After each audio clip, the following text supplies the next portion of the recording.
नमस्कार साथियों, आप सभी का एक और वीडियो में एक बार फिर से स्वागत। तो साथियों, यहाँ पर हम एक छोटे से वीडियो के माध्यम से जो कुछ ट्रेंडिंग क्वेश्चन है, उन क्वेश्चन के कुछ महत्वपूर्ण फैक्ट है, उनके बारे में यहाँ पर बात करेंगे। और मैं आपको बता दूँ कि बोर्ड और आरपीएससी लगभग यहाँ से क्वेश्चन है वो पूछते हैं। एक तरह से ये वर्तमान में भी ट्रेंडिंग क्वेश्चन है। और ये जो फैक्ट है मैंने ये अपने जो आपके कक्षा 10 की जो आपकी बुक है, आरबीएससी की जो बुक है, उसमें ये सभी फैक्ट है वो दिए गए हैं। तो उस बुक के जो फैक्ट है वो काफ़ी महत्वपूर्ण रहते हैं। तो वहाँ से मैंने इन सभी को एक जगह इकट्ठा करके लिखा है। तो पहला क्वेश्चन है आज क्या, और उस क्वेश्चन से संबंधित फैक्ट कि एक तो आपको लोक देवता और उनका कुल वंश है वो पूछा जा रहा है।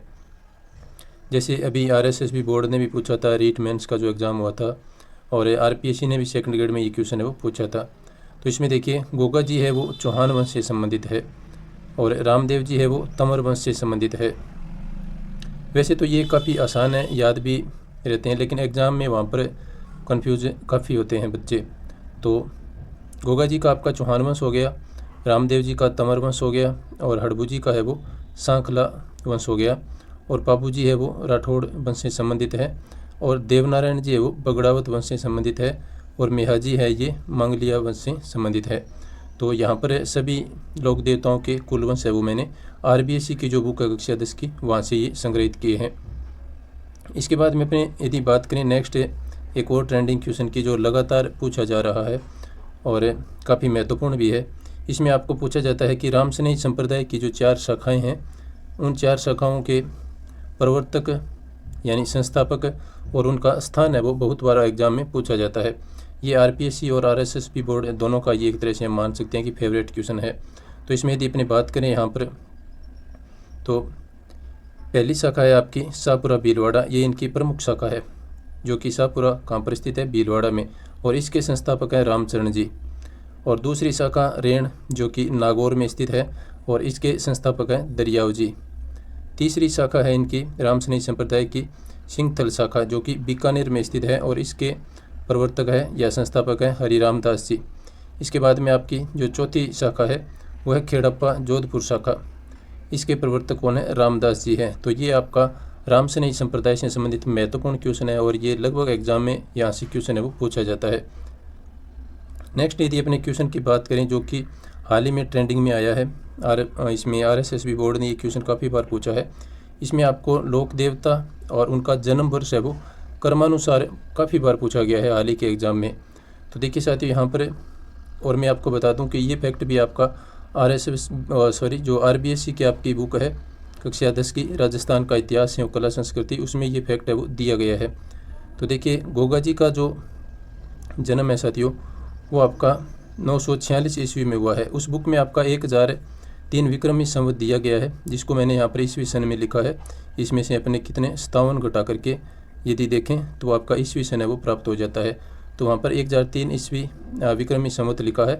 तो गोगा जी का जन्म है वो 1003 विक्रमी संवत या फिर 946 ईस्वी हो जाएगा। तेजा जी का जन्म है वो 1073 ईस्वी में हुआ था, और पापू जी का जन्म है वो 1239 ईस्वी में हुआ है, और देवनारायण जी का जन्म 1243 ईस्वी में हुआ है। तो ये इनका जन्म क्रम के अनुसार है वो क्रम काफ़ी बार पूछा गया है। इसके बाद में यदि अपनी बात करें मल्लीनाथ जी, तो मल्लीनाथ जी का जन्म है वो 1358 ईस्वी में हुआ है। इसके बाद में ये तो हो गए लोक देवता और उनके जन्म वर्ष। इसके बाद में संत और उनके जन्म वर्ष का भी क्वेश्चन है वो आरएसएसबी बोर्ड ने हाल ही के एग्ज़ाम में पूछा है। तो एक तरफ अपने यहाँ पर संतों के नाम लिखे हैं और एक तरफ उनका जन्म वर्ष लिखा गया है। तो ये भी आपका जो आरबीएससी की जो बुक है कक्षा 10 की, उस बुक में ये फैक्ट है वो दिए गए हैं। 10वीं की जो बुक है उसमें ये फैक्ट है वो दिए गए हैं। तो देखिए, धन्ना जी का जन्म है साथियों, उनका जन्म हुआ है 1415 ईस्वी में। धन्ना जी का जन्म कब हुआ, 1415 ईस्वी में। संत पीपा का जन्म हुआ है 1425 ईस्वी में। कब हुआ है, 1425 ईस्वी में। और जाम्बू जी का जन्म, इनका जन्म हुआ था 1451 ईस्वी में।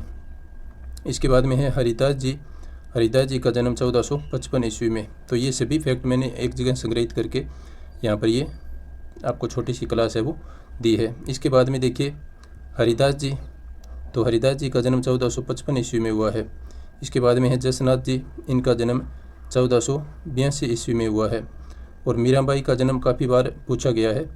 तो मीराबाई का जन्म 1498 ईस्वी में हुआ है।